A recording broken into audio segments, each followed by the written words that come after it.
Hi hello friends, ನಾನು ನಿಮ್ಮ Chetan Kumar. Welcome back to Sadhana Shankar academy Shikaripura. ಆತ್ಮೀಯರೇ, ನಮ್ಮಲ್ಲಿ ನಿಮಗೆ HSTR, GPSTR, PSTR, Karnataka TET, 10th LBA classes, general science along with general English ಈ ಎಲ್ಲ ಕ್ಲಾಸಸ್ಗಳು ಕೂಡ ಒಂದು ಕೋರ್ಸ್ ಟೈಪ್ ಸಿಗುತ್ತೆ.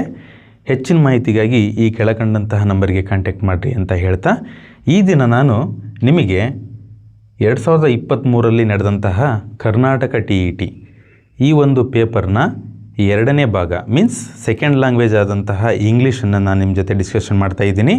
ನೋಡೋಣ ಪೇಪರ್ ಪ್ಯಾಟರ್ನ್ ಹೆಂಗಿತ್ತು ಅಂತ ಹೇಳಿ ಒಂದು ಸ್ವಲ್ಪ ನೋಡ್ಕೊಂಬರೋಣ. ಓಕೆ, ಪ್ಯಾಟರ್ನ್ ನೋಡೋದಾದರೆ ಈ ಒಂದು 23ರ ಪೇಪರಲ್ಲಿ ಪ್ರೋಸ್ ಮತ್ತು ಪೊಯೆಟ್ರಿ ಸೆಕ್ಷನ್ನಲ್ಲಿ ಪ್ರೋಸಿಂದ 8 ಮಾರ್ಕ್ಸ್ ಬಂದಿರುತ್ತೆ, ಪೊಯೆಟ್ರಿಂದ 7 ಮಾರ್ಕ್ಸ್ ಬಂದಿರುತ್ತೆ. ಟೋಟಲ್ 15 ಮಾರ್ಕ್ಸ್ ಆಯ್ತು. ಇಲ್ಲಿ ಎಷ್ಟಾಯಿತು? ಟೋಟಲ್ 15 ಮಾರ್ಕ್ಸ್ ಆಯಿತು. ಎಸ್, ಇನ್ನುಳಿದಂತಹ 15 ಅಂಕದ ಪ್ರಶ್ನೆಗಳನ್ನು ಯಾವ ರೀತಿ ಅದನ್ನು ಬಿಡಿಸಬೇಕು ಅನ್ನೋದು ಈ ದಿನ ನಾನು ನಿಮ್ಮ ಜೊತೆ ಡಿಸ್ಕಷನ್ ಮಾಡ್ತಾ ಹೋಗ್ತೀನಿ. Yes, let us move to first question. ಏನಿದೆ ಫಸ್ಟ್ ಕ್ವಶನ್ನು? ನೀವು ಈ ಕ್ವಶನ್ ನೋಡ್ತಿದ್ದಂಗೆ ಹೌದು ಸರ್, ಇದು ಈ ಒಂದು ಗ್ರಾಮರ್ ಮೇಲೆ ಬಂದಿದೆ ಅಂಥೇಳಿ ಹೇಳ್ತೀರಾ. ಯಾವ ಗ್ರಾಮರ್ ಅಂತ ಹೇಳಿದ್ರೆ, yes of course passive voice. Spoorthi was planting A sapling. ನಿಮಗೊಂದು ಟ್ರಿಕ್ಸ್ ಹೇಳ್ತೀನಿ ಇಲ್ಲಿ. ಏನಂತ ಹೇಳಿದ್ರೆ, ಈ ಒಂದು ಆ್ಯಕ್ಟಿವ್ ಟು ಪ್ಯಾಸಿವ್ ವಾಯ್ಸ್ ಮಾಡಬೇಕಾದ್ರೆ ನಾವೇನು ಸ್ಟೆಪ್ಸನ್ನು ತೊಗೋಬೇಕು ಅಂಥೇಳಿ. ಏನು ಸ್ಟೆಪ್ಸ್ ತೊಗೋಬೇಕು ಅಂತ ಹೇಳಿದ್ರೆ, ಫಸ್ಟು ನಾವು ಆ ಸೆಂಟೆನ್ಸ್ ನೋಡ್ತಿದ್ದಂಗೆ ಅದು ಯಾವ ಟೆನ್ಸಲ್ಲಿದೆ ಅನ್ನೋದನ್ನು ಐಡೆಂಟಿಫೈ ಮಾಡಬೇಕು. ಏನು ಮಾಡಬೇಕು? ಯಾವ ಟೆನ್ಸಲ್ಲಿ ಇದೆ, ಅದು ಯಾವ ಟೆನ್ಸಸ್ಸಲ್ಲಿದೆ ನೋಡ್ಕೋಬೇಕು. ಇದು ನೋಡಿದರೆ ಗೊತ್ತಾಗುತ್ತೆ. ಇಲ್ಲಿ ವಾಸ್ ಇದೆ ಪ್ಲಸ್ ING ಫಾರ್ಮ್ ಇದೆ. ವಾಸ್ ಪ್ಲಸ್ ING ಇತ್ತು ಅಂತ ಹೇಳಿದ್ರೆ ಇದು ಪಾಸ್ಟ್ ಕಂಟಿನ್ಯೂಯಸ್ಸಲ್ಲಿದೆ. ಯಾವುದರಲ್ಲಿದೆ? ಇದು ಪಾಸ್ಟ್ ಕಂಟಿನ್ಯೂಯಸ್ ಟೆನ್ಸಲ್ಲಿದೆ. ಈ ಪಾಸ್ಟ್ ಕಂಟಿನ್ಯೂಯಸ್ ಟೆನ್ಸಲ್ಲಿದ್ದಾಗ ಯಾವ ರೀತಿ ಇದನ್ನು ನಾವು ಆ್ಯಕ್ಟಿವಿಂದ ಪ್ಯಾಸಿವ್ ಕನ್ವರ್ಟ್ ಮಾಡಬೇಕು ಅನ್ನೋದನ್ನು ಈ ಒಂದು ಕ್ಲಾಸಲ್ಲಿ ತಿಳ್ಕೊಳ್ಳೋಣ. ಸ್ಫೂರ್ತಿ ಅನ್ನೋದು ಸಬ್ಜೆಕ್ಟು ನಮಗೆ ಗೊತ್ತಿದೆ. ವಾಸ್ ಅಂತ ಹೇಳಿದ್ರೆ ಇದನ್ನು ಹೆಲ್ಪಿಂಗ್ ವರ್ಬ್ ಅಂತ ಹೇಳಿ ಕರಿತೀವಿ. HV2 ಅಂತ ಬರ್ಕೊಂಡೆ. ಯಾಕೆ 2 ಅಂತ ಬರ್ಕೊಂಡೆ ಅಂತ ಹೇಳಿದ್ರೆ, HV1 ಅಂದರೆ ಪ್ರೆಸೆಂಟ್ ಟೆನ್ಸಿನ ವರ್ಬು, HV2 ಅಂತ ಹೇಳಿದ್ರೆ ಪಾಸ್ಟ್ ಟೆನ್ಸಿನ ವರ್ಬ್ ಅದು. ಓಕೆ, ದೆನ್ ಪ್ಲ್ಯಾಂಟಿಂಗ್ ಅನ್ನೋದು ಇದು V4 ಆಗುತ್ತೆ. ಏನಿದು? V4. ಎ ಸ್ಯಾಪ್ಲಿಂಗ್ ಅನ್ನೋದು ಆಬ್ಜೆಕ್ಟ್ ಆಗುತ್ತೆ.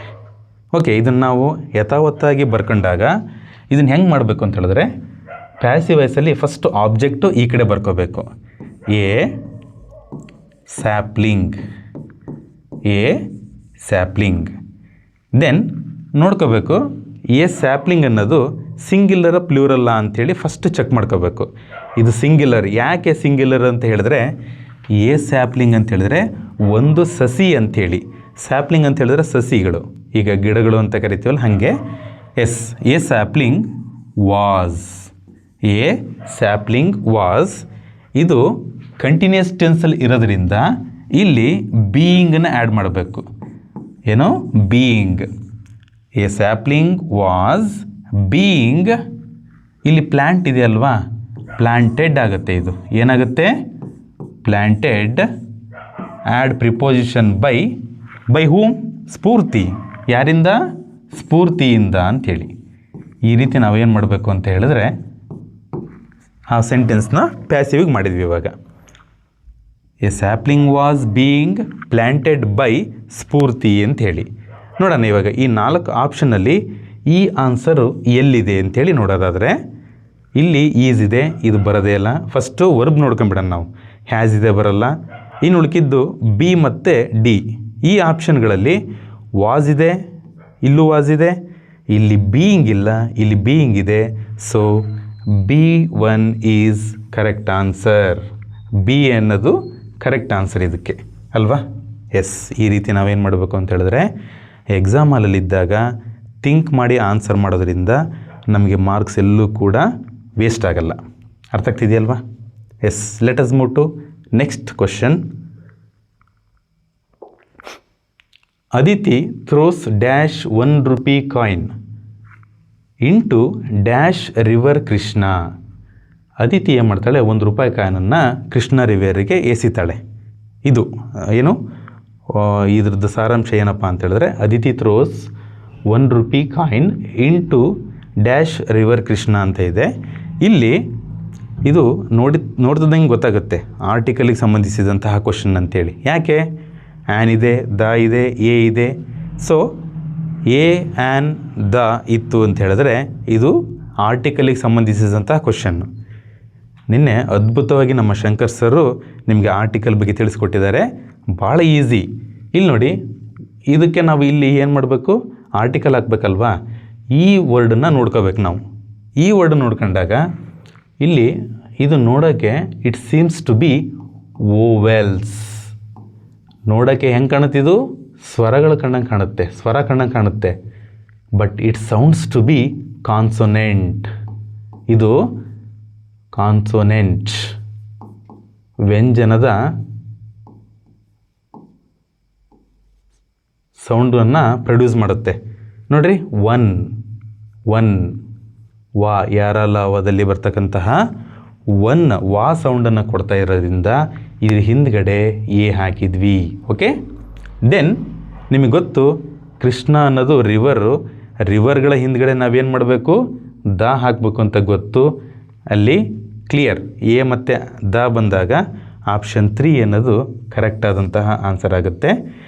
ಯಾರೆಲ್ಲ ಆರ್ಟಿಕಲ್ಸ್ ಬಗ್ಗೆ ಇನ್ನೂ ಇಷ್ಟೆಲ್ಲ ಹೇಳಿದರೂ ಡೌಟ್ಸ್ ಇದೆ, ನನ್ನದೇ ವಿಡಿಯೋ ಇದೆ ಕೆಳಗಡೆ ಈ ಒಂದು ಡಿಸ್ಕ್ರಿಪ್ಷನ್ ಬಾಕ್ಸಲ್ಲಿ ನಾವು ನಮ್ಮ ವಿಡಿಯೋದ ಲಿಂಕನ್ನು ಹಾಕಿರ್ತೀವಿ, ನೋಡಿ. ಎಸ್, ನೆಕ್ಸ್ಟು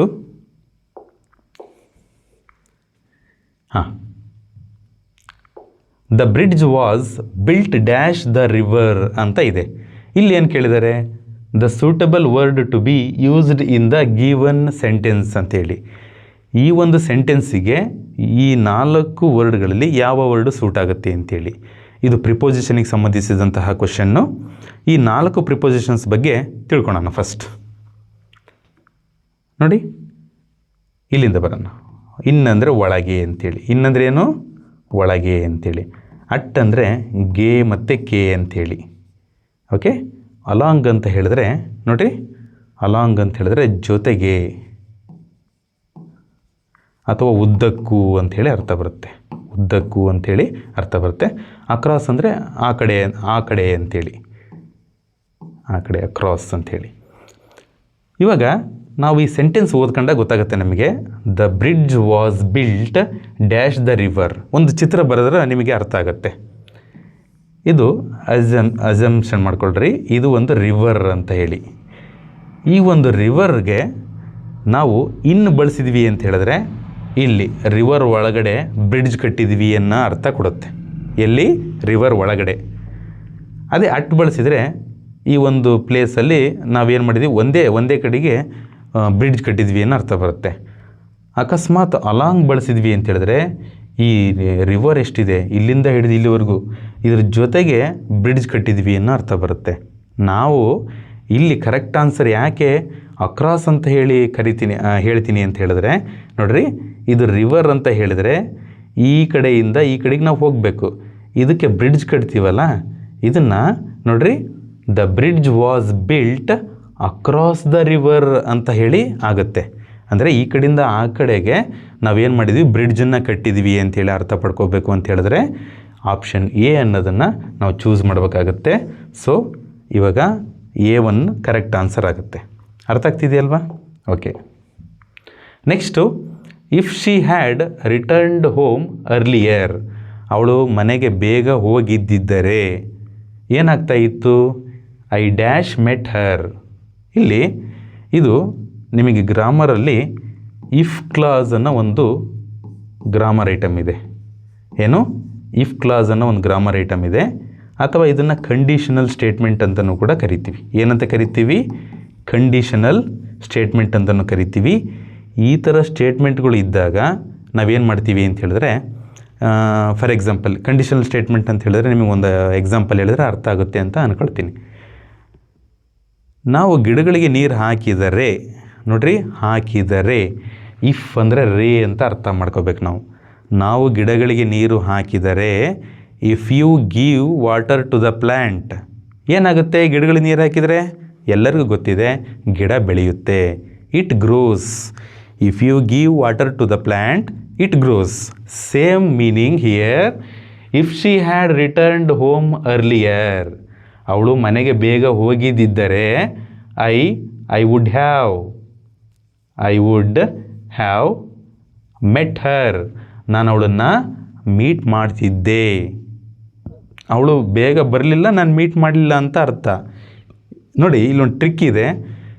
ಇಫ್ ಅನ್ನೋ ವರ್ಡ್ ಇದ್ದು ನೆಕ್ಸ್ಟ್ ಹ್ಯಾಡ್ ಅನ್ನೋ ವರ್ಡ್ ಇದ್ದರೆ ನೆಕ್ಸ್ಟ್ ಬರ್ತಕ್ಕಂತಹ ಅಂದರೆ ನೆಕ್ಸ್ಟ್ ಈ ಫಿಲ್ ಇನ್ ದ ಬ್ಲ್ಯಾಂಕ್ಸಲ್ಲಿ ಬರ್ತಕ್ಕಂತಹ ವರ್ಡ್ ಏನಾಗಿರುತ್ತೆ ಅಂತ ಹೇಳಿದ್ರೆ ಯಾವಾಗಲೂ ಕೂಡ ಅಂದರೆ 99% ಯಾವಾಗಲೂ ಕೂಡ ವುಡ್ ಹ್ಯಾವನ್ನೇ ತಗೊಳುತ್ತೆ. ವಿಲ್ ಬರಲ್ಲ, ಹ್ಯಾವ್ ಬರಲ್ಲ. ವುಡ್ ಹ್ಯಾಡ್ ಇದೆ, ಹ್ಯಾಡ್ ಬರಲ್ಲ. ವುಡ್ ಹ್ಯಾವ್ ಅನ್ನೋದೇ ಆನ್ಸರ್ ಕರೆಕ್ಟ್ ಆಗಿರುತ್ತೆ. ಸೊ ಇದನ್ನು ಒಂದು ರೂಡ್ ಮೆಥಡಲ್ಲಿ ನಾವು ಗುರುತಿಸ್ಬೇಕು. ನಿಮಗೆ ಬಂದರೆ ಓಕೆ, ಬರಲಿಲ್ಲ ಅಂತ ಹೇಳಿದ್ರೆ ಈ ಥರ ಕ್ವಶನ್ಸ್ ಬಂತು ಅಂತ ಹೇಳಿದ್ರೆ ಕಂಡೀಷನಲ್ ಮೇಲೆ ಇಫ್ ಹ್ಯಾಡ್ ಇತ್ತು ಅಂತ ಹೇಳಿದ್ರೆ ವುಡ್ ಹ್ಯಾವ್ ಬರೆದ್ರೆ 100% ಮಾರ್ಕ್ಸ್ ಬರ್ತಕ್ಕಂತಹ ಒಂದು ಪ್ಲೇಸ್ ಇದು. ಅರ್ಥ ಆಗ್ತಿದೆಯಲ್ವಾ? ಎಸ್. ಓಕೆ, ನೆಕ್ಸ್ಟ್ ಕ್ವಶನ್ನು. Teacher uses online audio dictionary in the class room to teach. ಅಕಸ್ಮಾತ್ ಟೀಚರು ಈ ಒಂದು ಆನ್ಲೈನ್ ಆಡಿಯೋ ಡಿಕ್ಷನರಿನ ನಿಮಗೆ ಗೊತ್ತಿರ್ಬೋದು ಅಥವಾ ಗೊತ್ತಿಲ್ಲದೆ ಇರ್ಬೋದು. ನಾವು ಯಾವುದೋ ಒಂದು ವರ್ಡನ್ನು ಸರ್ಚ್ ಮಾಡ್ತೀವಿ. ಸ್ಕೂಲ್ ಅನ್ನೋ ವರ್ಡ್ ಸರ್ಚ್ ಮಾಡಿದಾಗ ನಮಗಲ್ಲಿ ಒಂದು ಸ್ಪೀಕರ್ದು ಚಿತ್ರ ಇರುತ್ತೆ. ಸ್ಪೀಕರ್ ಚಿತ್ರದ ಮೇಲೆ ಕ್ಲಿಕ್ ಮಾಡಿದರೆ ಅದೇನಾಗುತ್ತೆ, ಒಂಥರ ಈ ಮೌತ್ ಚಿತ್ರದ ಟೈಪ್ ಬರುತ್ತೆ. ಅಲ್ಲಿ ನಾವು ಕ್ಲಿಕ್ ಮಾಡಿದಾಗ ಸ್ಕೂಲ್ ಅನ್ನೋದನ್ನು ಅದು ಪ್ರನೌನ್ಸ್ ಮಾಡುತ್ತೆ. ಸ್ಕೂಲ್ ಅನ್ನತ್ತ ಹೇಳಿ ಅದು ಪ್ರನೌನ್ಸ್ ಮಾಡುತ್ತೆ, ಹಿಂಗೆ ಲಿಪ್ ಮೂಮೆಂಟ್ ಮಾಡುತ್ತೆ. That is what we call online audio dictionary ಅಂತ ಹೇಳಿ ಕರಿತೀವಿ. ಆ ಥರ ಡಿಕ್ಷನರಿನ ಆ್ಯಸ್ ಎ ಟೀಚರು ಕ್ಲಾಸ್ ರೂಮಲ್ಲಿ ಯೂಸ್ ಮಾಡಿದರು ಅಂತ ಹೇಳಿದ್ರೆ ಈ ಸ್ಕಿಲ್ಗಳಲ್ಲಿ ಯಾವ ಸ್ಕಿಲ್ಲು ಡೆವಲಪ್ ಆಗುತ್ತೆ ಅಂಥೇಳಿ ಪ್ರಶ್ನೆ. ಈ ಥರ ಪ್ರಶ್ನೆನ ಅರ್ಥ ಮಾಡ್ಕೋಬೇಕು ನಾವು. ಆವಾಗ ಮಾತ್ರ ನಮಗೆ ಕರೆಕ್ಟಾದಂಥ ಆನ್ಸರ್ ಬರೆಯೋಕ್ಕೆ ಚಾನ್ಸಸ್ ಇರುತ್ತೆ. ನೋಡೋಣ. A option, spelling of the word. ಆ ಒಂದು ಸ್ಕೂಲನ್ನು ಸ್ಪೆಲ್ಲಿಂಗ್ನ ತಿಳ್ಕೊಳ್ಳೋಕ್ಕೆ ಆನ್ಲೈನ್ ಆಡಿಯೋ ಡಿಕ್ಷನರಿನ ಬಳಸ್ತೀವಾ? ಬಳಸಲ್ಲ. ಸ್ಪೆಲ್ಲಿಂಗ್ ನೋಡೋಕ್ಕೋಸ್ಕರ ಡಿಕ್ಷನರಿ ಇದು ಆಡಿಯೋ ಡಿಕ್ಷನರಿನ ಬಳಸಲ್ಲ ನಾವು. ಮೀನಿಂಗನ್ನು ಚೆಕ್ ಮಾಡೋಕ್ಕೆ ಅಲ್ಲ. Next pronunciation of the word ಅಂತ ಹೇಳಿದ್ರೆ ಇದು ಕರೆಕ್ಟ್ ಆದಂಥ ಆನ್ಸರು. ಅದನ್ನು ಹೆಂಗೆ ಪ್ರೊನೌನ್ಸ್ ಮಾಡಬೇಕು ಅಂತೇಳಿ ನಿಮ್ಗೆ ಯಾವುದೇ ಒಂದು ಡಿಫಿಕಲ್ಟ್ ವರ್ಡ್ಸ್ ಇತ್ತು ಅಂತ ಹೇಳಿದ್ರೆ just you have to type, ಒಂದು ವರ್ಡನ್ನು ಟೈಪ್ ಮಾಡಿ ನೆಕ್ಸ್ಟ್ ಒಂದು ಸ್ಪೀಕರ್ದು ಒಂದು ಚಿತ್ರ ಬರುತ್ತೆ. ಆ ಚಿತ್ರದ ಮೇಲೆ ಕ್ಲಿಕ್ ಮಾಡಿದ ತಕ್ಷಣ ಅದು ಏನು ಮಾಡುತ್ತೆ ಅಂತ ಹೇಳಿದ್ರೆ ಹೌ ಟು ಪ್ರೊನೌನ್ಸ್, ಅದನ್ನು ಹೆಂಗೆ ಪ್ರೊನೌನ್ಸ್ ಮಾಡಬೇಕು ಅನ್ನೋದು ನಿಮಗೆ ತಿಳಿಸ್ಕೊಡುತ್ತೆ. ಸೊ ಇಲ್ಲಿ ಈ ಒಂದು ಆಪ್ಷನ್ ಸಿ ಆಪ್ಷನ್ ಕರೆಕ್ಟ್ ಆಗುತ್ತೆ. ಏನು, ಆ ಒಂದು ವರ್ಡ್ನ ಪ್ರೊನೌನ್ಸಿಯೇಷನ್, ಅದನ್ನು ಹೆಂಗೆ ಪ್ರೊನೌನ್ಸ್ ಮಾಡಬೇಕು ಅನ್ನೋದು ಆ ಒಂದು ಆನ್ಲೈನು ಆಡಿಯೋ ಡಿಕ್ಷನರಿ ಹೇಳಿಕೊಡುತ್ತೆ ನಮಗೆ. ಎಸ್. ಇಲ್ಲಿ yes. Next, the full form of STH found in dictionary enters stand for. ಈ ಒಂದು STH ಅಂತ ಹೇಳಿ ಇತ್ತು ಅಂತ ಹೇಳಿದ್ರೆ ಏನು ಅರ್ಥ ಬರುತ್ತೆ ಅಂಥೇಳಿ ನೋಡೋಣ. ಈ 4ಕ್ಕೂ ಒಂದೊಂದು ಶಾರ್ಟ್ ಫಾರ್ಮ್ ಇದೆ, ಅದನ್ನು ಬರಿತೀನಿ, ನೀವೇ ಜಡ್ಜ್ ಮಾಡಿರಿ ಯಾವುದು ಆನ್ಸರ್ ಅಂಥೇಳಿ. ಇದನ್ನು STH ಅಂತ ಹೇಳಿ ಬರಿತೀವಿ. ಇದನ್ನು SUB ಅಂತೇಳಿ ಬರಿತೀವಿ. ಇದಕ್ಕೆ ಸೂಪರ್ಲೇಟಿವ್ಗೆ ಆ ಥರದ್ದು ಯಾವುದೂ ಇಲ್ಲ. ಎಸ್. ಇಲ್ಲಿ ಸಂಬಡಿ ಅನ್ನೋದಕ್ಕೆ SB ಅಂತ ಬರಿತೀವಿ. ಇದು short forms of these 3 words. ಈ 3ರ ಶಾರ್ಟ್ ಫಾರ್ಮ್ ಇದು. ಸಮಥಿಂಗ್ ಅಂತ ಹೇಳಿದ್ರೆ STH, ಸಬ್ಜೆಕ್ಟ್ ಅಂದರೆ SUB, ದೆನ್ ಸಂಬಡಿ ಅನ್ನೋದಕ್ಕೆ SB ಅಂತ ಬರಿತೀವಿ. ಇವಾಗ ನಿಮಗೆ ಗೊತ್ತಾಯಿತು ಯಾವ್ದು ಹೇಳ್ರಿ ಆನ್ಸರು? S, 100% correct. ಸಮಥಿಂಗ್ ಅನ್ನೋದು ಇದ್ರದ್ದು ಆನ್ಸರ್ ಆಗಿರುತ್ತೆ. ನೋಡಿ ಎಷ್ಟು ಈಸಿ ಇದೆ ಅಲ್ವಾ? ಈ ರೀತಿ ನಾವು ಏನು ಮಾಡಬೇಕು ಅಂತ ಹೇಳಿದ್ರೆ ಸ್ವಲ್ಪ ಕಾಮಾಗಿ ಕ್ವಶನ್ ಪೇಪರ್ನ ಬಿಡಿಸ್ತಾ ಹೋದಿವಿ ಅಂತ ಹೇಳಿದ್ರೆ ನೆಕ್ಸ್ಟ್ ಅಪ್ಕಮಿಂಗ್ ಇವಾಗ TETಯಲ್ಲಿ ಒಳ್ಳೆ ಸ್ಕೋರ್ನ ಮಾಡ್ತೀವಿ ಸ್ನೇಹಿತರೆ. ಓಕೆ, ಈ ಕ್ವಶನ್ ನೋಡಿ. ಕೋಆರ್ಡ್ ಇನ್ 8, ಇದನ್ನು ಹಿಂಗೆ ಓದಬೇಕು. ಕೋಆರ್ಡಿನೇಟ್ ಅಂತ ಓದಂಗಿಲ್ಲ, ಗೊತ್ತಿದೆ ನಮಗೆ ಅಂಥೇಳಿ ಅಲ್ಲಿ ಫುಲ್ ಸ್ಟಾಪ್ ಇದೆಯಲ್ವಾ? So coordinate 8 is an entry found in a dictionary for the word coordinate. The underlined entry is. ಇದನ್ನು ಏನಂತ ಕರಿತೀವಿ ಅನ್ನೋದು ನಮ್ಮ ಒಂದು ಲ್ಯಾಂಗ್ವೇಜಲ್ಲಿ ಇದನ್ನು ಏನಂತ ಕರಿತೀವಿ? ಓಕೆ, ನೋಡೋಣ ಇವಾಗ 4 ಆಪ್ಷನಲ್ಲಿ. The spelling of the word. Spelling ಅಂತನಾ? ಅಲ್ಲ. ಸ್ಪೆಲ್ಲಿಂಗ್ ಅಂತ ಹೇಳಿದ್ರೆ ಒಂದೊಂದೇ ವರ್ಡ್ ಇರುತ್ತೆ, ಆದರೆ ಅದು ಸ್ಪೆಲ್ಲಿಂಗ್ ಥರ ಇಲ್ಲ. ಅದು ಕೋ ಅನ್ನೋದೊಂದು ವರ್ಡ್ ಇದೆ, ಆಡ್ ಅನ್ನೋದು ಒಂದು ವರ್ಡ್ ಇದೆ, ಇನ್ ಅನ್ನೋದು ಒಂದು ವರ್ಡ್ ಇದೆ, ಏಟ್ ಅನ್ನೋದು ಒಂದು ವರ್ಡ್ ಇದೆ. ಓಕೆ, ಇದು ವರ್ಡ್ ಸ್ಪೆಲ್ಲಿಂಗ್ ಅಲ್ಲ ಅದು. Okay, next pronunciation including syllable stress. ಹೌದು, ನಾವು ಒಂದು ವರ್ಡನ್ನು ಹೀಗೆ ಸ್ಟ್ರೆಸ್ ಮಾಡಿ ಹೇಳಬೇಕು ಅಂಥೇಳಿ ಒಂದು ಪರಿಪಾಠ ಇದೆ ಇಂಗ್ಲೀಷಲ್ಲಿ. That is what we call syllable ಅಂಥೇಳಿ ಕರಿತೀವಿ. ಅದನ್ನು ಏನಂತ ಕರಿತೀವಿ? ಸಿಲೆಬಲ್ಸ್ ಅಂಥೇಳಿ ಕರಿತೀವಿ. ಸಿಲೆಬಲ್ ಅಂಥೇಳಿ ಕರಿತೀವಿ ನಾವು. ಇದು ಎಷ್ಟು ಸಿಲೆಬಲ್ ವರ್ಡ್ ಅಂತ ಹೇಳಿದ್ರೆ 1 2 3 4 ಸಿಲೆಬಲ್ ವರ್ಡ್. ಕೋಆರ್ಡಿನೇಟ್ ಅನ್ನೋದು 4 ಸಿಲೆಬಲ್ ವರ್ಡ್. ಅದನ್ನು ಫೋರ್ ಸಿಲೆಬಲ್ ಆಗಿ ನಾವೇನು ಮಾಡಬೇಕು? ಪ್ರೊನೌನ್ಸಿಯೇಷನ್ ಮಾಡಬೇಕು. ಸೊ ಆಪ್ಷನ್ ಬಿ ಅನ್ನೋದು ಇಲ್ಲಿ ಕರೆಕ್ಟ್ ಆದಂತಹ ಆನ್ಸರ್ ಆಗುತ್ತೆ. ಎಸ್, ಮತ್ತು ಮೂರನೇ ನೋಡೋಣ ಇವಾಗ. ಗ್ರಾಮೆಟಿಕಲಿ ಫಂಕ್ಷನ್ ಅಲ್ಲ, ಗ್ರಾಮೆಟಿಕಲಿ ಫಂಕ್ಷನ್ ಅಲ್ವೇ ಅಲ್ಲ ಅದು. ಎಸ್, ಇದು ಅಲ್ಲ. ಮೀನಿಂಗ್ ಆಫ್ ದ ವರ್ಡ್, ಮೀನಿಂಗೂ ಅಲ್ಲ ಅದು. ಅದನ್ನು ಆ ವರ್ಡನ್ನು ಹೆಂಗೆ ಪ್ರೊನೌನ್ಸ್ ಮಾಡಬೇಕು ಅನ್ನೋದನ್ನು ಹೇಳ್ಕೊಡ್ತಕ್ಕಂಥದ್ದನ್ನೇ ಸಿಲೆಬಲ್ಸ್ ಅಂತ ಕರಿತೀವಿ. ಸಿಲೆಬಲ್ ಆಯಿತಾ, ಸಿಲೆಬಲ್ ಅಂತ ಕರಿತೀವಿ. ಹೆಂಗೆ ಅದನ್ನು ಸ್ಟ್ರೆಸ್ ಮಾಡಬೇಕು ಅಂಥೇಳಿ ಕೋಆರ್ಡಿನೇಟ್ ಅಂಥೇಳಿ ಪ್ರೊನೌನ್ಸ್ ಮಾಡಬೇಕಾಗುತ್ತೆ. Yes, we will move to next question. The correct sequence of facilitating a prose lesson by the teacher is. Yes, very very important question ಇದು. ಇದನ್ನು 5E ಮಾಡೆಲ್ ಅಂಥೇಳಿ ಕರಿತೀವಿ. ಎಂಥ ಮಾಡೆಲ್ ಅಂತ ಕರಿತೀವಿ? 5E ಮಾಡೆಲ್ ಅಂತ ಹೇಳಿ ಕರಿತೀವಿ. ಈ ಮಾಡೆಲ್ಲು ಏನಕ್ಕೆ ಫೇಮಸ್ ಅಂತ ಹೇಳಿದ್ರೆ, ಈ ಮಾಡೆಲ್ಲು ಸ್ಟೂಡೆಂಟ್ ಸೆಂಟರ್ಡ್. ಇದು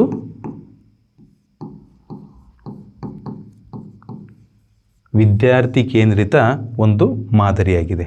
ವಿದ್ಯಾರ್ಥಿ ಕೇಂದ್ರಿತ ಒಂದು ಲೆಸನ್ ಪ್ಲಾನ್ ಆಗಿದೆ ಇದು. ಇಲ್ಲಿ ಆಪ್ಷನ್ ಸಿ, ನಾನು ಆನ್ಸರ್ ಹೇಳಿಬಿಡ್ತೀನಿ, ಯಾಕೆ ಅಂತ ಹೇಳಿದ್ರೆ ಗೊಂದಲ ಆಗೋದು ಬೇಡ ನಿಮಗೆ ಅಂಥೇಳಿ. ಇದನ್ನು ಇವಾಗ ಎಕ್ಸ್ಪ್ಲೇನ್ ಮಾಡ್ತೀನಿ, ಇದೇ ಯಾಕೆ ಅಂತ ಹೇಳಿ ಎಕ್ಸ್ಪ್ಲೇನ್ ಮಾಡ್ತೀನಿ. ಎಸ್, ನಾವು ಆ್ಯಸ್ ಎ ಟೀಚರ್ಸ್ ನಮಗೆ ಗೊತ್ತಿರುತ್ತೆ, ಎಲ್ಲ ವಿಚಾರಗಳು ನಮಗೆ ಗೊತ್ತಿರುತ್ತೆ. ಮಕ್ಕಳಿಗೆ ನಾವು ಇವತ್ತು ಯಾವುದೋ ಒಂದು ಹೊಸ ಪಾಠ ಮಾಡ್ತೀವಿ ಅಂತ ಹೇಳಿ ಇನ್ನೇನು ಈಗ ಹೋಗ್ತೀವಿ, ಹೋದ ತಕ್ಷಣ ಮಕ್ಕಳಿಗೆ ಪಾಠ ಇದು ಬುಕ್ಸ್ ತೆಗಿರಿ ಪಾಠ ಇದು ಇಂಥ ಪೇಜ್ ನಂಬರ್ ತೆಗೀರಿ ಅಂತ ಹೇಳಿ ನಾವು ಸ್ಟಾರ್ಟ್ ಮಾಡಿದರೆ ಅವರಿಗೆ ಒಂದೇ ಸರಿಗೆ ಗೊಂದಲ ಸ್ಟಾರ್ಟ್ ಆಗುತ್ತೆ. ನಾವೇನು ಮಾಡಬೇಕು ಅಂತ ಹೇಳಿದ್ರೆ, ಫಸ್ಟು ಅವರನ್ನು ನಮ್ಮ ಕಡೆ ಗಮನ ಸೆಳೆಸ್ಕೋಬೇಕು. ಅವರ ಗಮನ ಎಲ್ಲ ನಮ್ಮ ಕಡೆ ಕೇಂದ್ರೀಕರಿಸಬೇಕು. ಎಂಗೇಜ್, ನಮ್ಮ ಪಾಠದ ಕಡೆ ಅವ್ರನ್ನ ಕರ್ಕೊಂಡ ಮೇಲೆ ನಾವೇನು ಮಾಡಬೇಕು ಅಂತ ಹೇಳಿದ್ರೆ, ಅವ್ರಿಗೆ ಏನು ಹೇಳಿದರೂ ಅರ್ಥ ಆಗುತ್ತೆ. ನಾವು ಸುಮ್ಮನೆ ನಮ್ಮ ಪಾಡಿಗೆ ಹೋಗಿ ಆಯಿತು ಇಂಥ ಪೇಜ್ ತೆಗೀರಿ, ಆಯಿತು ಈಗ ಓದ್ರಿ ಅಂತ ಹೇಳಿ ಸುಮ್ಮನೆ ಇದು ಮಾಡಿದರೆ ಅಲ್ಲ ಅದು. ನಾವೇನು ಮಾಡಬೇಕು, ಒಂದು ಕಥೆನೋ, ಒಂದು ಕಾದಂಬರಿನೋ, ಒಂದು ಜೋಕ್ಸು ಅಥವಾ ಇನ್ನೇನೋ ಹೇಳೋದ್ರ ಮೂಲಕ ಅವರನ್ನು ನಮ್ಮ ಕಡೆ ಗಮನವನ್ನು ಕೇಂದ್ರೀಕರಿಸಬೇಕು. ದೆನ್ ನಾವಿವತ್ತು ಯಾವುದೋ ಒಂದು ಪಾಠ, ಡ್ಯಾಫೋಡಿಲ್ಸ್ ಅನ್ನೋ ಒಂದು ಪಾಠ ಮಾಡ್ತಾ ಇದ್ದೀವಿ ಅಂತ ಅಂದ್ಕೊಳ್ಳೋಣ. ಎಕ್ಸ್ಪ್ಲೋರ್ ಹೆಂಗೆ ಮಾಡಬೇಕು ಅಂತ ಹೇಳಿದ್ರೆ, ಮಕ್ಕಳು ಎಲ್ಲ ಹೂಗಳು ನೋಡಿದಿರಲ್ವ ನೀವು, ಯಾವ ಹೂವು ನೋಡಿದಿರ ಸ್ವಲ್ಪ ಹೇಳ್ರಿ ಅಂತ ಹೇಳಬೇಕು. ಅವರೆಲ್ಲ ಹೂಗಳು ಹೇಳ್ತಾರೆ, ಅದನ್ನು ಎಕ್ಸ್ಪ್ಲೋರ್ ಮಾಡಬೇಕು. ಅವ್ರ ಬಾಯಿಂದನೇ ಎಲ್ಲ ಕೇಳಬೇಕು ನಾವು. ಎಕ್ಸ್ಪ್ಲೋರ್ ಆದಮೇಲೆ ಹೌದಲ್ವಾ, ನಿಮಗೆ ಒಂದು ಸ್ಪೆಷಲ್ ಹೂವಿದೆ, ದಟ್ ಈಸ್ ಡ್ಯಾಫೋಡಿಲ್ಸ್ ಅಂಥೇಳಿ. ಅದು ಒಂದು ಋತುವಿನಲ್ಲಿ ಮಾತ್ರ ಬಿಡ್ತಕ್ಕಂಥ ಹೂವು. ಆ ಹೂವು ಇಲ್ಲೆಲ್ಲೂ ಸಿಗಲ್ಲ. ಆ ಹೂವಿನ ಬಗ್ಗೆ ನಾನಿವತ್ತು ನಿಮಗೆ ಹೇಳ್ತೀನಿ ಅಂಥೇಳಿ ಇಲ್ಲಿ ಹೇಳಬೇಕು ನಾವು. ಇದು ಎಕ್ಸ್ಪ್ಲೇನ್ ಟೀಚರ್ ಮಾಡಬೇಕು. ಇವೆಲ್ಲ ಮಕ್ಕಳೇ ಮಾಡೋದು. ಮತ್ತು ಇಲ್ಲ ನೆಕ್ಸ್ಟು ಎಕ್ಸ್ಪ್ಲೇನ್ ಮಾಡಿದ ಮೇಲೆ, ಆ ಹೂವಿನ ಬಗ್ಗೆ ಎಕ್ಸ್ಪ್ಲೇನ್ ಮಾಡಿದ ಮೇಲೆ ನೆಕ್ಸ್ಟು ಎಕ್ಸ್ಪ್ಯಾಂಡ್ ಹೆಂಗೆ ಮಾಡಬೇಕು ಅಂತ ಹೇಳಿದ್ರೆ, ಆಯಿತು ಇವಾಗ ಈ ಹೂವಿನ ಬಗ್ಗೆ ನೀವು ಕೇಳಿದ್ರಲ್ವಾ, ಇದೇ ಥರ ಹೂವು ಮತ್ತು ಬೇರೆ ಯಾವ್ದಾರ ಇದಾವ, ಇದನ್ನು ಸರ್ಚ್ ಮಾಡಿರಿ ಮತ್ತು ಯಾವುದಾರ ಒಂದು ಹೂವಿನ ಬಗ್ಗೆ ಒಂದು ಪೋಯಮ್ಮೋ ಏನೋ ಬರ್ಕೊಂಬರ್ರಿ ಅಂಥೇಳಿ ಅವ್ರನ್ನ ಮೋಟಿವೇಟ್ ಮಾಡಿ ಕೈ ಬಿಡಬೇಕು. That is what we call expand ಅಂತ ಹೇಳಿ ಕರಿತೀವಿ. ಲಾಸ್ಟಿಗೆ ಇದೆಲ್ಲ ಮುಗಿದ ಮೇಲೆ ಅವರ ಒಂದು ಪ್ರಗತಿಯನ್ನು ನಾವೇನು ಮಾಡ್ತೀವಿ, ಮೌಲ್ಯಮಾಪನ ಮಾಡ್ತೀವಿ. So this is the right sequence of 5E. ಇದು 5Eಯ ಕರೆಕ್ಟ್ ಆದಂತಹ ಸೀಕ್ವೆನ್ಸ್ ಆಗುತ್ತೆ. ಅರ್ಥ ಆಯ್ತಲ್ವಾ? Yes. Next effective communication involves. Effective communication ಅಂದರೆ ಏನು ಅಂಥೇಳಿ ನಿಮಗೆ ಗೊತ್ತಿರಬೇಕು. ನಿಮಗೆ ಗೊತ್ತಿದೆ ಎಫೆಕ್ಟಿವ್ ಕಮ್ಯುನಿಕೇಷನ್ ಹೆಂಗಿರುತ್ತೆ ಅಂತ ಹೇಳಿದ್ರೆ, ನಾವೆಲ್ಲ ಹೊರಗೆ ಪ್ರಪಂಚ ಅಡ್ಡಾಡಿರ್ತೀವಿ. ಯಾವುದೋ ಒಂದು ಹೋಟ್ಲಿಗೆ ಹೋಗ್ತೀವಿ, ಒಳ್ಳೆ ಹೋಟ್ಲಿಗೆ ಹೋಗ್ತೀವಿ. ಅದರಲ್ಲೂ ಕೂಡ ಆ ಹೋಟ್ಲಲ್ಲಿ ಹೋದಾಗ ನಾವು ಹೋಗಿ ಕೂತ್ಕೊಳ್ತೀವಿ. ಕೂತ್ಕೊಂಡಾಗ ಒಬ್ಬ ವೆಯ್ಟರ್ ಬರ್ತಾನೆ. ಒಳ್ಳೆ ಡಿಸಿಪ್ಲಿನಾಗಿ ಡ್ರೆಸ್ ಸೆನ್ಸ್ ಇರುತ್ತೆ. ಒಂದು ವೇಸ್ಟ್ ಕೋಟ್ ಹಾಕಿರ್ತಾನೆ, ಶೂ ಹಾಕಿರ್ತಾನೆ, ಒಂದು ಕ್ಯಾಪ್ ಹಾಕಿರ್ತಾನೆ, ಬಂದ ತಕ್ಷಣ ಗುಡ್ ಮಾರ್ನಿಂಗ್ ಸರ್ ಅಂತ ಹೇಳ್ತಾನೆ. ಒಂದು ವೇ ಆಫ್ ಮಾಡ್ಯುಲೇಷನ್ ಹೆಂಗಿರುತ್ತೆ ಅಂತ ಹೇಳಿದ್ರೆ, ಗುಡ್ ಮಾರ್ನಿಂಗ್ ಸರ್, ಏನು ಬೇಕಾಗಿತ್ತು ಸರ್, ಏನು ಬೇಕು ಸರ್, ತೊಗೊಳ್ಳಿ ಸರ್ ಮೆನು ಅಂತ ಹೇಳ್ಕೊಡ್ತಾನೆ. ನಾವು ಮೆನು ನೋಡೋವರೆಗೂ ಪೇಷನ್ಸಿಂದ ಕಾಯ್ತಾನೆ. ಪೇಷನ್ಸಿಂದ ಕಾದಾದ್ಮೇಲೆ ಒಂದು ಸ್ಕ್ರಿಪ್ಟ್ ತೊಗೊಂಡು ಅದನ್ನು ಬರ್ಕೊಳ್ತಾನೆ, ನಾವು ಏನು ಹೇಳಿದ್ವಿ, ಏನು ಆರ್ಡ್ರ್ ಮಾಡಿದ್ವಿ ಅಂಥೇಳಿ. This is what effective communication ಅಂತೇಳಿ ಕರಿತೀವಿ. ನೀವು ನಾನು ಹೇಳಿದ್ದೀನಿ ಇಷ್ಟೊತ್ತು ಕೇಳಿಸ್ಕೊಂಡ್ಮೇಲೆ ಆನ್ಸರ್ ಯಾವುದು ಅಂಥೇಳಿ ನಿಮ್ಗೆ ಈಸಿಯಾಗಿ ಗೊತ್ತಾಗುತ್ತೆ. Yes, appropriate use of voice, correct, ಇದೇ ಆನ್ಸರು. ಆ್ಯಂಡ್ ಬಾಡಿ ಲ್ಯಾಂಗ್ವೇಜ್, ಅವ್ನು ಬಂದ ತಕ್ಷಣ ರೌಡಿ ಹಂಗೆ ಬಂದು ಏನು ಬೇಕು ನಿಮಗೆ, ಯಾಕೆ ಬಂದ್ರಿ ಅಂತ ಕೇಳಲ್ಲ, ಒಂದು ಡಿಸಿಪ್ಲೀನಾಗಿ ಮಾಡ್ತಾನಲ್ಲ, ದಟ್ ಈಸ್ ಎಫೆಕ್ಟಿವ್ ಕಮ್ಯುನಿಕೇಷನ್. ಆ ಊಟ ಚೆನ್ನಾಗಿರಲಿ ಬಿಡಲಿ, ಅವರು ತೋರಿಸೋ ಪ್ರೀತಿ ಇದೆಯಲ್ಲ, ಆ ಪ್ರೀತಿಗೆ ಹೊಟ್ಟೆ ತುಂಬಿಬಿಡುತ್ತೆ. ಇದೆ ಈಗ ಒಂದು ಕಮರ್ಷಿಯಲ್ಗೆ ಈ ಒಂದು ಎಫೆಕ್ಟಿವ್ ಕಮ್ಯುನಿಕೇಷನ್ ತುಂಬ ಯೂಸ್ ಆಗ್ತಕ್ಕಂತಹ ಒಂದು ಸ್ಕಿಲ್ ಇದು. ಎಸ್, ನೋಡೋಣ, ಇದು ನೋಡೋಣ. ಆಪ್ಷನ್ ಬಿ ಇದೆಯಲ್ಲ, ಯೂಸ್ ಆಫ್ ಗುಡ್ ವಾಯ್ಸ್. ಬರೀ ಗುಡ್ ವಾಯ್ಸ್ ಇದ್ದರೆ ಸಾಕಾ? ಇಲ್ಲ, ಬಿಹೇವಿಯರು ಕೂಡ ಹಂಗಿರ್ಬೇಕು ಅದಕ್ಕೆ ತಕ್ಕಂಗೆ. Then use of body language, ಬರೀ ಬಾಡಿ ಲ್ಯಾಂಗ್ವೇಜ್ ಇದ್ದರೆ ಸಾಕಾ? ಅಲ್ಲ. ಕ್ಯಾಶುವಲ್ ಲಿಸನಿಂಗ್, ಅಲ್ಲೇ ಅಲ್ಲ. ಸೊ ಆನ್ಸರ್ ಎ ಆಪ್ಷನ್ ಇದೆಯಲ್ಲ, ಈ ಒಂದು ಎ ಆಪ್ಷನ್ನು ಕರೆಕ್ಟ್ ಆದಂತಹ ಆಪ್ಷನ್ ಆಗುತ್ತೆ. ಅರ್ಥ ಆಗ್ತಿದೆಯಲ್ವಾ? ಎಸ್, ಇಷ್ಟೇ ಸಿಂಪಲ್ಲಾಗಿ ನಾವೇನು ಮಾಡಬೇಕು ಅಂತ ಹೇಳಿದ್ರೆ ಅದನ್ನು ಬಿಡಿಸ್ತಾ ಹೋದರೆ ಗೊತ್ತಾಗುತ್ತೆ. ನೆಕ್ಸ್ಟ್ ಕ್ವೆಶ್ಚನ್ ಯಾವುದಪ್ಪ ಅಂತ ಹೇಳಿದ್ರೆ, the study of speech sound. ಈ ಸ್ಪೀಚ್ ಮತ್ತು ಸೌಂಡ್ ಅಂತ ಬಂತು ಅಂತ ಹೇಳಿದ್ರೆ ನೀವು ತಲೆಗೆ ಇಟ್ಕೊಂಡ್ಬಿಟ್ರಿ, ಇದನ್ನು ಫೋನೆಟಿಕ್ಸ್ ಅಂತ ಹೇಳಿ ಕರಿತೀವಿ. ಏನಂತ ಕರಿತೀವಿ? ಫೋನೆಟಿಕ್ಸ್ ಅಂತ ಕರಿತೀವಿ. ಫೋನ್ ಅಂದರೆ ಈಸ್ ನಥಿಂಗ್ ಬಟ್ ಸೌಂಡ್ ಅಂತ ಹೇಳಿ. ಫೋನ್ ಅಂದರೆ ಏನು? ಸೌಂಡ್. ಅದ್ರ ಬಗ್ಗೆ ಅಧ್ಯಯನ ಮಾಡ್ತಕ್ಕಂಥದ್ದನ್ನು ಫೋನೆಟಿಕ್ಸ್ ಅಂತ ಹೇಳಿ ಕರಿತೀವಿ. ಓಕೆ, ಇಲ್ಲಿ 4 ಆಪ್ಷನ್ ಇದ್ದಾವೆ, 4 ಕೂಡ ಡಿಸ್ಕಷನ್ ಮಾಡೋಣ. ಯಾಕೆಂದರೆ ನೆಕ್ಸ್ಟ್ ಇದು ಬರ್ಬೋದು ಅಥವಾ ಇದು ಬರ್ಬೋದು, ಇದು ಬರ್ಬೋದು. ಓಕೆ, ಇಲ್ಲಿ ಸಿಂಟ್ಯಾಕ್ಟಿಕ್ ಅಂತ ಇದೆ. ಎಸ್, ಇದು ಏನಕ್ಕೆ ಯೂಸ್ ಅಂತ ಹೇಳಿದ್ರೆ, ಲ್ಯಾಂಗ್ವೇಜಲ್ಲಿ ಒಂದು ಸಿಸ್ಟಮೆಟಿಕ್ಕಾಗಿ ನಾವು ಹೀಗೆ ಬರೀಬೇಕು ಅಂತ ಇದೆ. ಏನು? ಒಂದು ಸೆಂಟೆನ್ಸ್ ಬರೀಬೇಕಾದ್ರೆ ಫಸ್ಟ್ ಸಬ್ಜೆಕ್ಟ್ ಬರ್ಕೋಬೇಕು, ನೆಕ್ಸ್ಟು ವರ್ಬ್ ಬರ್ಕೋಬೇಕು, ದೆನ್ ಆಬ್ಜೆಕ್ಟ್ ಬರ್ಕೋಬೇಕು. ಆದರೆ ಹಂಗಾದರೆ ಮಾತ್ರ ಅದನ್ನು ನಾವು ಒಂದು ಸೆಂಟೆನ್ಸ್ ಅಂತ ಕರೆಯೋಕ್ಕೆ ಸಾಧ್ಯ. ಸರ್, ಇಲ್ಲಿ ವರ್ಬ್ ಬರ್ಕೊಂಡು, ಇಲ್ಲಿ ಆಬ್ಜೆಕ್ಟ್ ಬರ್ಕೊಂಡು, ಇಲ್ಲಿ ಸಬ್ಜೆಕ್ಟ್ ಬರ್ಕೊಂಡ್ರೆ ಸರ್ 3 ಇದಾವಲ್ಲ, ಇದನ್ನು ನಾವು ಸೆಂಟೆನ್ಸ್ ಅಂತ ಕರಿತೀವ ಅಂತ ಹೇಳಿದ್ರೆ ಕರೆಯೋಕ್ಕಾಗಲ್ಲ. ಯಾಕೆ ಅಂತ ಹೇಳಿದ್ರೆ ಸೆಂಟೆನ್ಸ್ ಅಂದರೆ ಸಬ್ಜೆಕ್ಟು ವರ್ಬು ಆಬ್ಜೆಕ್ಟ್ ಇದ್ರೆ ಮಾತ್ರ ಸೆಂಟೆನ್ಸ್ ಅಂತ ಕರಿತೀವಿ. ಇದೇ ಸೀಕ್ವೆನ್ಸಲ್ಲಿ ಇರಬೇಕು. That is what we call synthetic ಅಂಥೇಳಿ ಕರಿತೀವಿ.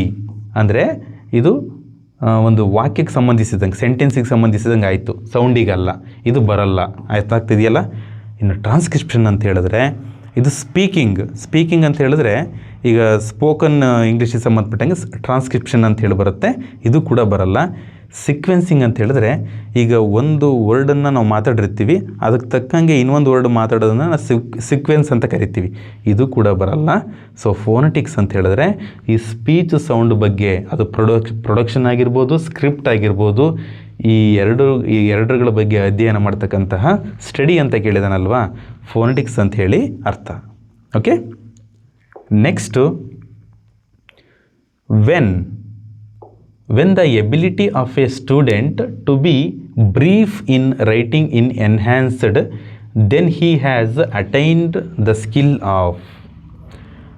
ಒಬ್ಬ ವಿದ್ಯಾರ್ಥಿ, ನಾವೊಂದು ದೊಡ್ಡ ಸ್ಟೋರಿ ಹೇಳಿರ್ತೀವಿ, ಒಂದು 3-4 ಪೇಜಿನ ಸ್ಟೋರಿ ಹೇಳಿರ್ತೀವಿ, ಸುಮಾರು ಅದು ಎಷ್ಟೋ 1000 ವರ್ಡ್ಸ್ ಮೀರಿರ್ತವೆ.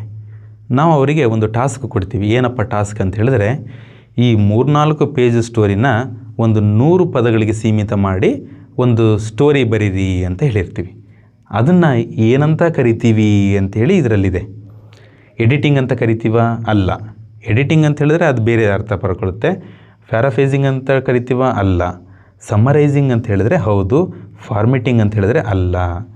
ಇದೇ ಯಾಕೆ ಕರೆಕ್ಟ್ ಅಂತ ಹೇಳಿದ್ರೆ, ಇವಾಗ ಈಗ PSI ಪೊಲೀಸು ಎಕ್ಸಾಮ್ಗಳಲ್ಲಿ PSIಗೆ ಒಂದು ಪ್ರೆಸ್ಸಿ ರೈಟಿಂಗ್ ಅಂತ ಇದೆ.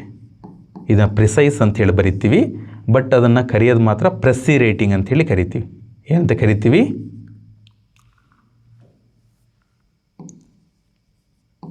ಪ್ರೆಸ್ಸಿ ರೈಟಿಂಗ್ ಅಂಥೇಳಿ ಕರಿತೀವಿ. ಬರೆಯೋದು ಪ್ರಿಸೈಸ್ ರೈಟಿಂಗ್ ಅಂಥೇಳಿ ಕರಿತೀವಿ. ಈ ಒಂದು ಪ್ರೆಸ್ಸಿ ರೈಟಿಂಗ್ ಹೆಂಗಿರುತ್ತೆ ಅಂತ ಹೇಳಿದ್ರೆ, ಅವರೊಂದು ದೊಡ್ಡ ಪ್ಯಾರಾಗ್ರಾಫ್ ಕೊಡ್ತಾರೆ, ಅದನ್ನು ಒಂದು 25 ಅಥವಾ 50 ವರ್ಡ್ಗಳಲ್ಲಿ ಆ ಒಂದು ಇಡೀ ಪ್ಯಾರಾಗ್ರಾಫನ್ನು ಬರೀರಿ ಅಂತ ಕೇಳ್ತಾರೆ. That is what we call here summarising ಅಥವಾ ಪ್ರಿಸೈಸ್ ಅಂಥೇಳಿ ಅಥವಾ ಪ್ರೆಸ್ಸಿ ಅಂಥೇಳಿ ಕರಿತೀವಿ. ಅರ್ಥ ಆಗ್ತಿದೆಯಲ್ವಾ? Yes. Next practice of minimal pairs. ಇದನ್ನು ಎಕ್ಸ್ಪ್ಲೈನ್ ಮಾಡೋಕ್ಕಿಂತ ಇದನ್ನು ನಾನೇ ಹೇಳ್ಬಿಡ್ತೀನಿ ಕ್ಲೀನಾಗಿ. ಇದನ್ನು ಬಿನ್ ಅಂತ ಹೇಳಿ ಕರಿತೀವಿ, ಬಿನ್ ಅಷ್ಟೇ. ಇದನ್ನು ಬೀನ್ ಅಂತ ಹೇಳಿ ಕರಿತೀವಿ, ಬೀನ್ ಅಂತ ಹೇಳಿ ಕರಿತೀವಿ. ನೋಡಿರಿ, ಇವೆರಡು ವರ್ಡ್ಗಳನ್ನು ನಾವು ಅರ್ಥ ಮಾಡ್ಕೊಳ್ಬೇಕು ಅಂತ ಹೇಳಿದ್ರೆ ಚೆನ್ನಾಗಿ ಕೇಳಿಸ್ಕೋಬೇಕು. ಆವಾಗ ಮಾತ್ರ ಇದು ಬಿನ್ ಅಂಥೇಳಿ ಇದು ಬೀನ್ ಅಂಥೇಳಿ ಅರ್ಥ ಬರುತ್ತೆ.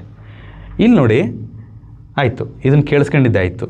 ಮತ್ತು ಇದನ್ನು ಸುಮ್ಮನೆ ಕೇಳಿಸ್ಕೊಂಡ್ರೆ ಅರ್ಥ ಆಗಲ್ಲ, ಮಾತಾಡಬೇಕು. ಬಿನ್ ಎರಡು ಒಂದೇ ಅಂಥೇಳಿ ಅನ್ಕೊಂಡ್ಬಿಡ್ತಾರೆ. ಅಲ್ಲ, ಇದು ಬಿನ್, ಇದು ಬೀನ್. ಅವಾಗ ಏನಾಗುತ್ತೆ, ಇದನ್ನು ಕೇಳಿಸ್ಕೊಂಡಾಗ ಹೌದು ಇದು ಡಿಫ್ರೆನ್ಸ್ ಇದೆ ಅಂತ ಅರ್ಥ ಆಗುತ್ತೆ. ಅಥವಾ ಇದನ್ನು ಕೇಳಿಸ್ಕೊಂಡು ನಮಗೆ ಹೇಳಕ್ಕೆ ಬರಲಿಲ್ಲ ಅಂತ ಹೇಳಿದ್ರೆ ಇದನ್ನು ಪ್ರೊನೌನ್ಸ್ ಮಾಡಿದಾಗ ನಮಗೇನಾಗುತ್ತೆ, ಹೌದು ಇದರಲ್ಲೇ ಡಿಫ್ರೆನ್ಸ್ ಇದೆ ಅಂತ ಗೊತ್ತಾಗುತ್ತೆ. ಸೊ ಇಲ್ಲಿ ಲಿಸನಿಂಗ ಇದು ಅಂತ ಹೇಳಿದ್ರೆ ಬರೀ ಲಿಸನಿಂಗೋಸ್ಕರ ಇದನ್ನು ನಾವು ಐಡೆಂಟಿಫೈ ಮಾಡೋಕ್ಕಾಗಲ್ಲ. ಬರೀ ಮಾತಾಡಿದರೂ ಐಡೆಂಟಿಫೈ ಮಾಡೋಕ್ಕಾಗಲ್ಲ, ಬರ್ಕೊಂಡ್ರೂ ಐಡೆಂಟಿಫೈ ಮಾಡೋಕ್ಕಾಗಲ್ಲ.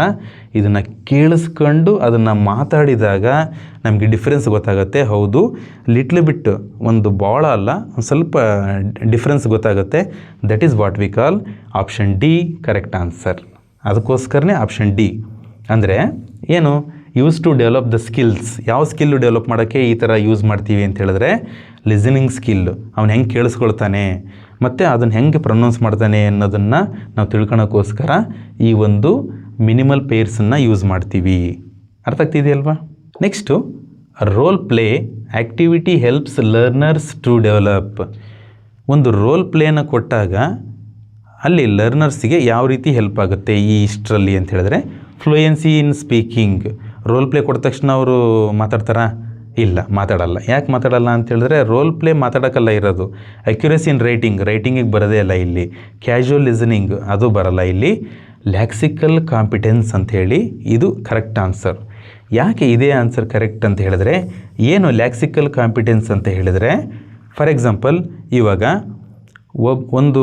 ಒಬ್ಬ ಹುಡುಗನ್ನ ಕರಿತೀವಿ ನಾವು, ನೋಡಪ್ಪ ಇವಾಗ ನಿನಗೆ ಒಂದು ರಾಜನ ಪಾತ್ರ ಕೊಡ್ತೀನಿ, ಇದನ್ನು ಮಾಡು ಅಂತ ಹೇಳಿ ಅನ್ಬೇಕು.